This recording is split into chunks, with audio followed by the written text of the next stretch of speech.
Ainsi passait leur vie, une vie tranquille et extraordinaire. Une vie qui les rendait heureuses et heureux. Une vie que rien n'aurait dû venir déranger, mais que l'on vint déranger quand même. Aurélie ne sortait pas beaucoup de chez elle, et quand elle le sait, c'était pour aller au cinéma, à l'opéra, au théâtre ou au musée. Elle allait aussi tous les jeudis au supermarché du coin de la rue. Elle faisait toutes ses courses dans ce supermarché-là, et elle le faisait toutes jeudi, et pas un autre jour. Il ne lui arrivait jamais de manquer de quelque chose en cours de semaine.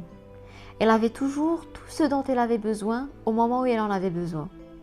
Ne la retrouver au supermarché que les jeudis était comme dans l'ordre des choses, comme inscrit dans le fragile équilibre de l'univers. Elle allait aussi, de temps à autre, chez l'antiquaire en face de chez elle.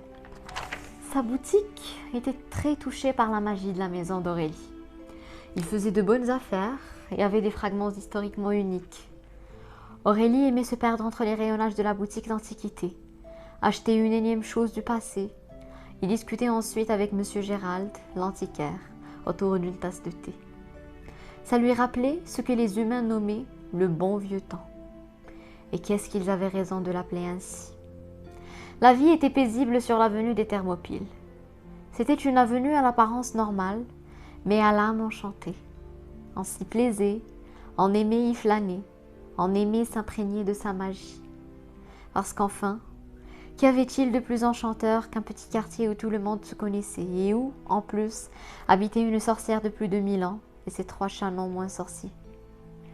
Mais toute cette tranquillité allait malheureusement être interrompue.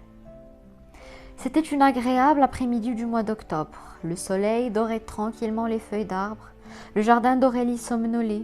Gérald, l'antiquaire, buvait son thé dans sa boutique. Et, pour une fois, Harry faisait une petite sieste sur le lit d'Aurélie au lieu de gambader dans tous les sens. Aurélie était dans sa bibliothèque du sous-sol. Elle relisait infiniment Orgueil et Préjugés. Elle ne se lassait jamais de cette histoire. C'est alors que quelque chose tilta en elle.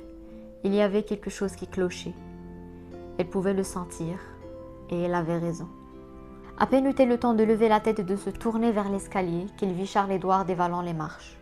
Il la regarda d'un regard inquiet, apeuré. Il n'eut nul besoin de prononcer un mot. Charles-Édouard avait quitté son poste de surveillance à 1 heure de la journée où il ne le quittait jamais. Quelqu'un qui ne devrait pas être dans les parages était là. Aurélie pouvait le sentir. Elle se leva en courant et se dirigea, Charles-Édouard lui emboîtant le pas, vers la fenêtre où ce dernier s'asseyait pour observer la rue. Rose-Élisabeth se tenait debout, le poil hérissé, devant la fenêtre.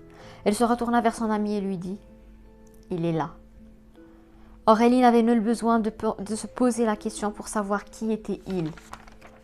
Elle le savait. Elle savait qui était il. Et elle aurait aimé ne pas le savoir. Que faisait-il là? Que lui voulait-il? Pourquoi venait-il troubler la vie paisible qu'elle s'était construite ici? Elle dévala les marches concourant. Même la maison était troublée. Elle sortit de chez elle, ignorant le jardin agité derrière elle. Elle n'avait pas besoin de poser la question à Rose-Élisabeth ou à Charles-Édouard pour savoir où il se trouvait exactement.